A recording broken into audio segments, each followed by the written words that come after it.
The advertisement had promised a new life in a place called Wyoming Territory, a land of vast skies and opportunity. For Mai, it had promised a husband, a gentleman rancher her father's agent had described in glowing letters as a man of means and standing.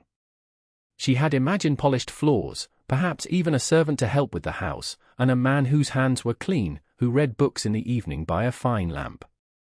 She had packed 3 trunks with silks, porcelain tea sets, and brushes for her calligraphy, everything a wealthy bride would need to create a respectable home.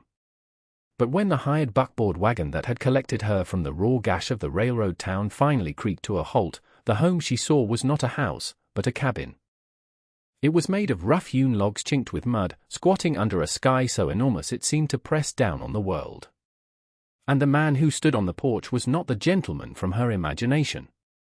His name was Arthur Vance.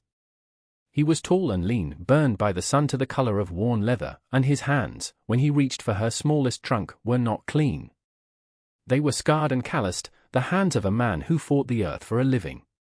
He looked at her fine silk traveling dress, the dust already clinging to its embroidered hem, and then at the 2 larger trunks still in the wagon. A flicker of something unreadable passed through his eyes. "That's all you brought?" he asked. His voice was low and rough, like stones grinding together. Mai, who at 18 had been raised to value grace and poetry, could only nod, her throat tight with a fear she had not anticipated. This was not the arrangement she had been promised. This was a mistake, a terrible, continent-spanning mistake. Arthur carried her trunk inside without another word. The interior of the cabin was a single room, clean but stark. A stone fireplace dominated one wall, a rough plank table and 2 chairs sat in the center, and a bed, covered with a simple quilt, was tucked into a corner. The air smelled of wood smoke, pine, and something else, the faint, lonely scent of a place lived in by one person for too long. He set her trunk down by the foot of the bed. "The kitchen's over there," he said, gesturing to a corner with a cast-iron stove, a dry sink, and shelves holding a few tin plates and mugs. "I expect you're hungry from the trip. I've got to see to the stock before dark. There's flour in the bin, salt pork in the barrel." He turned and left, the door closing with a solid thud that echoed in the sudden, overwhelming silence. Mai stood frozen, her heart a frantic bird beating against the cage of her ribs. Cook! She had never cooked a meal in her life. At home, in her father's house, a team of servants had managed the kitchens. Her duties had been to arrange flowers, to practice her music, to be beautiful and serene. She walked slowly to the kitchen corner, her silk slippers soundless on the wood floor. She opened the flour bin. It was just flour. A mountain of it. How did one turn that into food? She found the salt pork, a pale, greasy slab submerged in brine. The sight of it made her stomach turn. For an hour, she stood there, paralyzed by the sheer, brutal simplicity of the task before her. Finally, driven by a growing dread of Arthur's return, she tried. She mixed flour and water into a sticky, unworkable paste. She hacked a piece from the pork slab and threw it into a hot skillet, where it immediately began to smoke and burn, filling the small cabin with an acrid smell. When Arthur returned, the sun was a fiery smear on the horizon. He stopped in the doorway, his gaze taking in the smoke, the blackened lump in the skillet, and the tear-streaked, flour-dusted face of his new wife. He looked at the mess, then at her, and the exhaustion on his face seemed to deepen, carving new lines around his eyes. He didn't raise his voice. He didn't have to. He walked past her, opened the door to let the smoke out, and took the skillet off the stove. Without a word, he sliced some bread from a loaf on the shelf, cut a piece of cheese, and sat at the table. He gestured for her to join him. She couldn't move. "Sit," he said. It wasn't a command, just a statement of fact. She sat. They ate in silence, the only sounds the scrape of his knife on the wooden plate and the whisper of the wind outside. When he finished, he pushed his plate away and looked directly at her for the first time. "My letter to your father's agent was very specific," he said, his voice quiet but carrying the weight of a hammer. "I'm a rancher, not a banker. This is a hard life. I needed a wife who can manage a house. Someone who can cook, he paused, his gaze unwavering. What, exactly, were you taught to do? The question hung in the air, stripped of all politeness. My thought of her lessons in poetry, of the delicate brushstrokes of her calligraphy, of the melodies she could play on the guqin. Useless. All of it, useless. I was taught, she whispered, the words feeling like ash in her mouth, to be a gentleman's wife. Arthur stared at her for a long moment, the silence stretching until it was thin and brittle. Then he gave a short, harsh laugh that held no humor at all. Well, that's a problem, he said, standing up and moving to the fireplace. Because I'm no gentleman. The weeks that followed were a study in quiet desperation. My tried. She truly did. She burned the biscuits, made the stew watery and tasteless, and scrubbed the floor with so much soap it became a slick hazard. Each failure was a small, sharp humiliation. Arthur never yelled. He would simply observe the result of her efforts, his mouth set in a grim line, and then do the task himself, his movements economical and precise. He was not unkind, but his competence was a constant, silent rebuke. He taught her the basics, speaking in short, clipped sentences. Too much water or the fire's too high, you have to knead it longer. He was a reluctant teacher, and she was a clumsy student, her soft hands unused to the rough work. They lived in the same small space but were separated by a canyon of unspoken disappointment. Mai felt like a ghost in his house, a decorative, expensive mistake he was forced to endure. She spent her days in a fog of shame and her nights listening to the lonely cry of coyotes, wondering if she would ever feel anything other than useless again. One afternoon in late July, the sky turned a bruised, sickly yellow. Arthur had been out since dawn, mending a fence line at the far end of his property. Mai was attempting to bake bread, her latest effort a dense, stubborn lump that refused to rise. A low rumble echoed in the distance. The wind began to pick up, rattling the cabin's single window. Within minutes, the sky opened up. It wasn't just rain, it was a deluge, a solid wall of water that hammered against the roof and turned the world outside into a grey blur. A gust of wind slammed against the cabin, and Mai heard a sharp crack, followed by a splintering sound from the back corner of the room. She rushed over to the larder, a small alcove where their winter provisions were stored.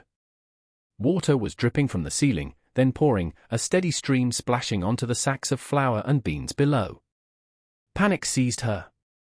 Their survival through the long, harsh Wyoming winter depended on those supplies. If they were ruined, they would starve. Arthur was miles away, caught in the storm. There was no one to help. For a moment, she was the same paralyzed girl who had stared at the bin of flour on her first day. Useless. But then something shifted. It was the image of Arthur's face, the deep, weary lines of disappointment that seemed etched there permanently. A hot surge of anger, fierce and unfamiliar, washed through her. She would not be useless. Not today. She flew into action. Her mind, trained to memorize complex poems and intricate patterns, assessed the situation with surprising clarity. She couldn't fix the roof, but she could save the food.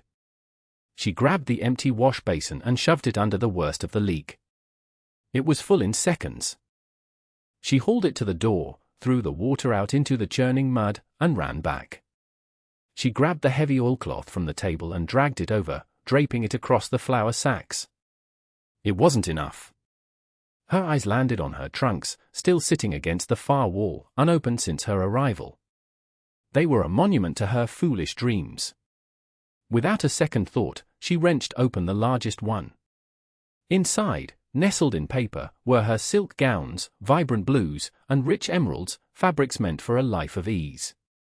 She pulled them out, the beautiful, useless things, and began stuffing them into the gaps between the sacks, their fine weave absorbing the relentless drips. She worked with a frantic energy she didn't know she possessed, her breath coming in ragged gasps. She heaved sacks of beans and potatoes, her muscles screaming in protest, moving everything from the leaking corner to the dry center of the room. Hours later, when the storm had dwindled to a sullen drizzle, Arthur returned. He pushed the door open, his clothes soaked through, his face grim. He stopped dead, his eyes widening as he took in the scene. The cabin was in chaos. The floor was slick with water and mud. But in the middle of the room, on a dry island of floorboards, sat their entire winter larder, safe and protected. And in the middle of it all stood my. Her hair was plastered to her face, her dress was torn and stained with mud, and her hands were raw. She was trembling with exhaustion, but her eyes met his, clear and defiant. He looked at the pile of supplies, at the ruined silks shoved between the sacks, at the determined set of her jaw. He walked slowly toward her, his boots leaving muddy prints on the floor. He stopped in front of her, and for a long moment, he just looked. He saw not the fragile, decorative bride he had been sent, but a woman who had fought, with everything she had, to protect their home. He didn't say thank you. He didn't praise her. He simply reached out, took the damp cloth she was still clutching in her hand, and walked over to the stack of flour sacks. He began to wipe them down, his movement slow and deliberate. After a moment, Mai picked up another cloth and started working beside him. They moved in silence, a shared rhythm in the quiet aftermath of the storm, and for the first time, the space between them did not feel like a canyon. It felt like common ground. That night, an exhausted quiet settled over the cabin. The temporary patch Arthur had made on the roof held against the gentle rain. They ate a simple meal of bread and jerky, the food of survival. As Mai cleared the table, her gaze fell upon a small stack of letters on the mantelpiece, tied with a faded ribbon. The handwriting on the top envelope was neat and distinctly feminine. It was not from her father or his agent. Curiosity, sharp and insistent, pricked at her. She had seen the packet before but had never paid it much mind. Now, it seemed important. The next day, as they worked together clearing the debris the storm had left in the yard, she found the courage to ask. The letters, she said, her voice softer than she intended. On the mantel. Arthur stopped, his shovel halfway through a pile of wet leaves. He didn't turn to look at her. They're old, he said, his tone flat. Whose are they? She pressed gently. He was silent for a long time, staring out at the damp, grey landscape. When he finally spoke, his voice was low. They were from my wife. Eleanor. The word wife struck Mai with a physical force. He had never mentioned a wife. The agent had described him as a bachelor. She died, Arthur continued, still not looking at her. 2 years ago. Fever.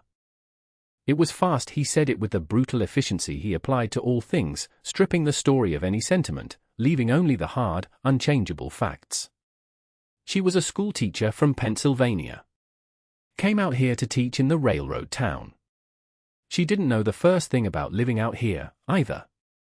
He finally turned to face Mai, and she saw a flicker of old pain in his eyes, a wound he kept carefully hidden. She learned, though. She was stubborn. Hated to be told she couldn't do something. He glanced back at the cabin. The agent was supposed to find someone like her. Someone with grit. When I saw you, with your fancy dresses and soft hands, I figured he'd gotten it all wrong. Figured he'd just sent me another mouth to feed. He paused, his gaze dropping to her hands, which were now scratched and red from the previous day's work. I was wrong. The admission was quiet, but it landed with the weight of a sacrament. It was more than an apology, it was an acknowledgement. He saw her now. Later that evening, after the chores were done, Mai pointed to the letters again. May I? She asked. He hesitated, then gave a single, sharp nod. She untied the ribbon with careful fingers and slid the top letter from its envelope. The paper was thin, the ink faded. It was dated 3 years prior. My dearest Arthur, it began.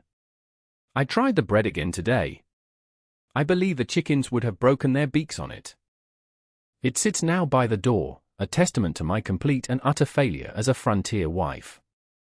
You were so patient when you came in, not even laughing when you saw me covered in flour from head to toe. You just took the lump of dough from my hands and showed me again. One day, I will make you a loaf of bread you can actually eat. I promise. Even if this wild, beautiful, terrifying land kills me, I will learn to make bread. Mai looked up from the letter, her eyes blurring with unexpected tears. She saw herself in Eleanor's words, the same frustration, the same feeling of inadequacy.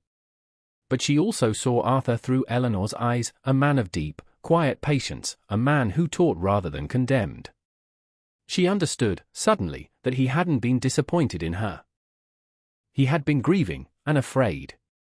Afraid of watching another woman he cared for struggle and fail against the harshness of this life. The shared knowledge changed the air in the cabin. The next day, Arthur spoke of the roof. His patch was temporary, a rail repair would require new shingles, tar, and iron nails, supplies they didn't have. The weekly freight wagon that served the outlying ranches was long overdue, and winter was a threat that grew with each passing day. "We can't wait for the freighter," he said, the worry plain in his voice. "We'll have to ride to town, see if we can hire someone to bring a load out special. It'll cost." My thought of her trunks. They were a link to a life that no longer existed, a life she was no longer sure she even wanted. She went to the smallest trunk, the one she had kept locked. Inside, beneath layers of silk and embroidered slippers, were several small, heavy pouches. Her dowry. Jade ornaments, a few pieces of gold jewelry, and a significant number of silver coins. It was her only security, her only means of escape if things became truly unbearable. She took out one of the pouches of silver and walked back to the table where Arthur was mending a piece of tack. She opened the drawstring and poured a cascade of shining coins onto the rough wood. They glittered in the lamplight. Arthur stared at the silver, then back at her, his expression unreadable. "For the roof," she said simply. "And the nails." He slowly reached out and picked up a coin, turning it over in his calloused fingers. It looked small and delicate in his large hand. He knew what this money represented. It was her past, her independence. She was offering it for their future. He looked at the pile of silver, then at her, his eyes searching her face. "This is more than enough for the roof," he said, his voice thick with an emotion she couldn't name. "It's enough for seed grain for the spring, too." And a new plow. He let out a long breath. "If we make it." That if was a shared challenge, not a statement of doubt. It was the sound of two people deciding to face the odds together. 3 months passed. The fierce heat of summer gave way to the crisp, golden light of autumn. The aspen trees in the distant gullies turned a brilliant, shimmering yellow. The roof of the cabin was new and solid, the dark shingles a proud mark of their joint labor. They had ridden to town together, the silver coin securing not just supplies but a measure of respect from the merchants who had initially dismissed Arthur as just another struggling rancher. Inside the cabin, the air was warm and smelled of baking bread. My, dressed now in a practical dress of sturdy blue cotton, pulled a loaf from the oven. It was perfectly browned, its crust crisp. It wasn't the work of a master baker, but it was real, honest food. She placed it on a cutting board on the table, the same table where they had shared their first, silent meal. The door opened and Arthur came in, stamping the autumn chill from his boots on the porch mat before he stepped inside. It was a small, new habit, a gesture of respect for the home she now kept. He hung his hat on its peg and stopped, his eyes fixed on the loaf of bread.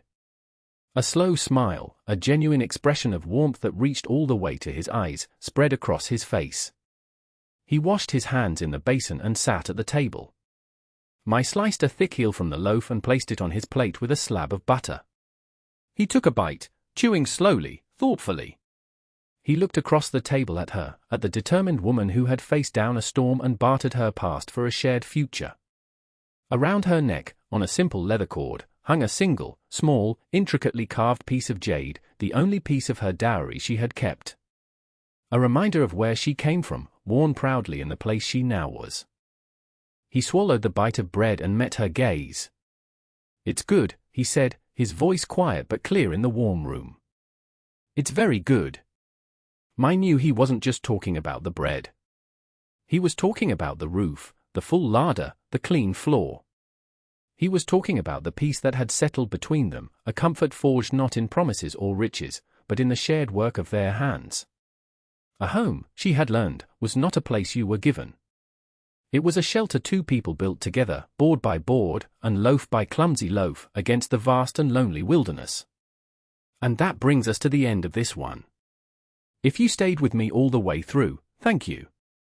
Stories like this one only get told because folks like you sit down and listen. If you liked what you heard, go ahead and hit that like button.